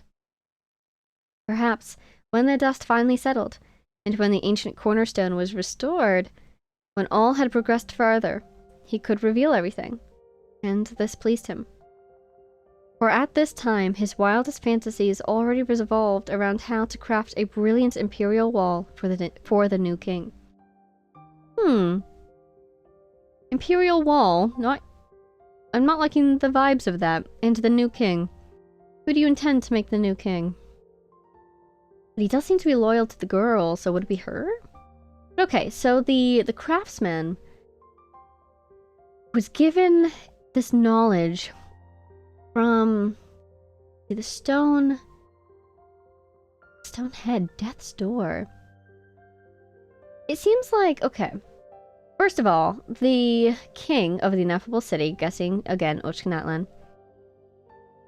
Also, that makes me think that Ochkanatlan is going to be an entire mechanism in and of itself. Ineffable city. That'll be cool. Oh wow, there's a character named Inefa, isn't there? Funny. But basically, no, I'm thinking about it now. Where is she from? No, she's from Nodgra, isn't she? Inefa. Interesting name to give her. Ineffable usually means, like impossible to understand or difficult to understand or like not meant to be understood by mortals is kind of my mental understanding of that word. But I also associate it with machines. I've seen it used a lot to refer to like clockwork or gear mechanisms because like when you first look at it, you can tell that it works and you can see it working, but you don't really understand how it works. So it's ineffable, you know? It's like the machinations are working, but I don't understand what those machinations are. So that's my personal association with the word ineffable. So it's really curious to see that constantly used to describe this city. I'm assuming Ochkanatlan. It makes me think that something about it is not meant to be understood, like some great turning of it. But then it is really fascinating that Inefa is named Inefa. I wonder what she's named in the original language. Wow, I wonder what everybody is named in the original language. Probably the same thing, right? The names are probably the same across languages, just I know the travelers have different names. Anyways. Moving on. The king gathered artisans, and he excavated gargantuan beastly constructs. When you say something like that, I immediately think Conria. He's dug up Conrian technology, and that would even track with like, hey, knowledge from beyond this world you probably should not be messing with. But the timeline doesn't match. If this is Xabalanque era, if this is Yupanqui era, this is going to have to be Archon War era, at the very least, like 3,000 years ago. Because Xabalanque becomes the first Pyro Archon. So this can't have been 500 years ago. And when you excavate something, that kind of implies it's already been down there for a long time. So I would even say this could be dragon technology. So why would the dragons need to create artificial flying beasts? And also, I think the dragons were kind of still around at that time, at least the Pyro Sovereign was. But still, they were potentially on the decline since the war with the First Descender, so who made these constructs and why were they down there? And why were there secrets around them? But okay, so he lights them all on fire. And the stone that's in the fire drips onto our dear craftsman, who is then given all this knowledge. So do we want to say that this is dragon-based knowledge? Because he saw gigantic creations, machines whirring. It's a golden tear. He also saw flowing golden patterns. That's very dragon. So is that what he inherited? The knowledge of the dragon artisans? Because timeline-wise, that's the only party that I can think of that would have created these constructs, even if I don't quite understand why they would have done so. Unless it's unified civilization. That is the one thing that predates all of this, right? Oh, let's go back. Did we read this? We did. Crownless crown. A golden crown decorated with turquoise and emerald feathers. It has never been used in coronation, living alone atop a velvet cushion. Oh. Is that the crown for the new king and the new king did not want to be crowned or something? I hope she doesn't die. Someone once granted her desire, agreeing to remake the long-dulled feather accessories once the ancient kingdom had fallen. And so she too promised that person, who had long earned her respect, that when the time came, she would give them a turquoise crown in return. It was after witnessing the crooked corpse agonizingly hunched beneath the Black Beast's butcher's blade that she understood. The crown she had forged and adorned with her own 2 hands would wait alone for its master, would never attend the coronation. And I was thinking someone would die before they were crowned. Darn it. Many years later, the odd preferences of that aged mistress of the mines spread about the 6 tribes. It is said the old lady enjoyed all kinds of luxurious jewelry, much of which could no longer be made with the artistry of contemporary craftsmen. Among these, should it be a work signed by a specific artisan, and should one be willing to present it to her, she would exchange for it at any price in precious gems. Even if it were a forgery, she would take it all the same. When the people of her tribe urged her to, at the very least, not reward the greed of frauds, she said, "Ah, but I do this precisely because such crude forgeries cannot be allowed to stain his good name." Moreover, though she did not advertise the fact, she never truly let such base cheats get away with their perfidy. In contrast to the friends who had courageously sacrificed themselves, her life seemed too long by far. And so, she used the time left to her to gather all that was left behind by the heroes she missed. The scarlet-eyed youth she had loved had returned to the sacred flames after completing his calling, leaving nothing but a warm afterglow. And when the silent hero fell into the ruler's flames, the new world reflected in his remaining eye was already his greatest reward. One of the hero twins was once an incorrigible chatterbox, yet upon witnessing his brother die at the hands of their adversary, his tormented wails racked his throat hoarse. And yet Atahualpa, too, died before me. Who could have imagined that I, the frailest of us, would have lived to the end? The wise amongst the tribes often say that those who have been tossed about by the winds and waves will grow tired of the steady ground, and I am no exception. These years without all of you here have truly been too dull. But there will surely come a time for a reunion with friends, long since past, and when long-awaited premonition comes to pass. She picked the genuine articles that the craftsman had made from among her jewels. Compared with the forgeries, they were all too few. And with those things bearing his name, she walked into the dark night, never to return. According to legend, on the next day, the people stood under the tree where she had placed the turquoise crown, and they swore an oath to follow her final orders, blotting from history the name of the masterful craftsman she took away with her. Oh.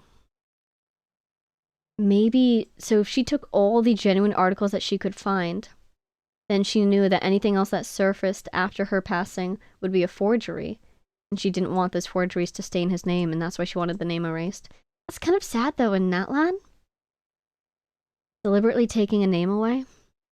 But I suppose the rules of Natlan would have just been established at this time, perhaps. Ancient names didn't exist yet. This is so cool. Are you kidding me? Oh my god. We just learned so much Natlan history. I didn't even know there was like a rebellion against Ochkan. This is so sick.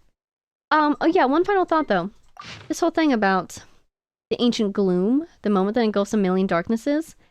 I'm thinking Abyss because of course, but also didn't they fight that dragon?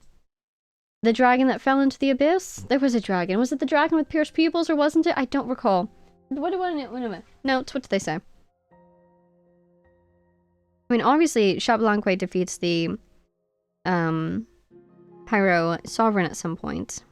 But I recall that, you know, in this one or in this one, it's mentioned that Xbalanque has fallen into the Sacred Flames. The Sacred Flames are now around, which means he's defeated the Pyro Sovereign. So maybe, maybe that's what happened. Maybe that's why he fought the Pyro Sovereign to begin with. Could it be that the dragon that fell into the abyss was the Pyro Sovereign? Anyway, so this darkness might have been the abyss. And then it all lines up. That's why they fought a dragon too. Okay. Great. I think the pieces are coming together. This was so cool. Man, I wonder who that girl was. The Mistress of the Mines. Does that make her Children of Echoes? It's amazing that even the Children of the Echoes craftspeople could not make jewelry that matched that craftsman's ability. That is so cool. And I hope we get to learn more about this. This was, I said we should read this one when we get to Ochkanatlan. This one was much more Ochkanatlan associated than I expected it to be, but I am psyched, man. I hope we get to learn more about them in Ochkanatlan. Now I want to read this one. Who's this about? This is going to be about... It's Signs of the Canopy. Is this about you Punkwe? Python King? Who? Okay. Okay. We did it. We're done for now. Let's take a really... I just noticed I have mail. Let's take a really quick peek at that. First of all, do I have a check-in? Not yet. Okay. Basically everybody's I can read, so we'll do that at some point. Okay. Wow. That was such a cool artifact set. Oh my god, I really enjoyed that one. All those different people. I love how Natlan... It's so hard to weave together stories with so many different people contributing. And to give each of those people depth and complexity and a story and a character even. And this is so simple. These stories and the artifacts, they're so simple. Or at least they're so short comparatively. And yet they're so rich. I loved that. I'm super excited to learn more about Ochkanatlan. And I think we're getting there soonish. We're getting closer every day at least. For now, though, of course, we are done here. So, thank you all so much for watching. I hope you enjoyed. Officially done with Act 4 of the Archon Quest.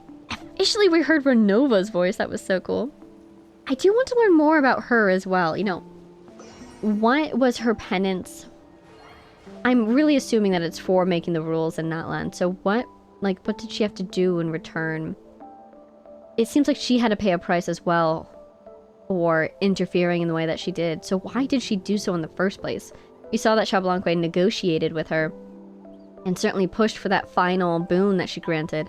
But how did that conversation even start? How did he get her attention? I wonder if that's tied into the supposed self-pity of hers. Man. A little worried about Mavuika. More worried about the captain, though. But still so curious. What could he possibly owe Mavuika? Or is it that he owes it to somebody else, and he feels that the best way to repay that person is by repaying Mavuika? I do feel like they must have known each other in the past, and I do worry if Mavuika just lost that memory somehow. Super cool things happening. A little bit concerning, though. We'll see how it goes. So for now, we are done here. Again, thank you all so much for watching. Hope you enjoyed. Special thank you to our Patreon supporters. Jay Blakewood, Konosard, Power of Chaos, Mary, Edu, Gibrilia, the Loyal Servant of Her Majesty, the Tsaritsa, Ruru, Axel Iron, Jake Quellen, Lunar, Sonova, Mathsan, Marcin, Shinishevsky, Marcus, Sal, Don't Call It, and all of our anonymous patrons. Thank you all so much for your support, and I will see you all in the next one. What a lovely dawn we have here to see us off. That's sweet. Alright. Bye now!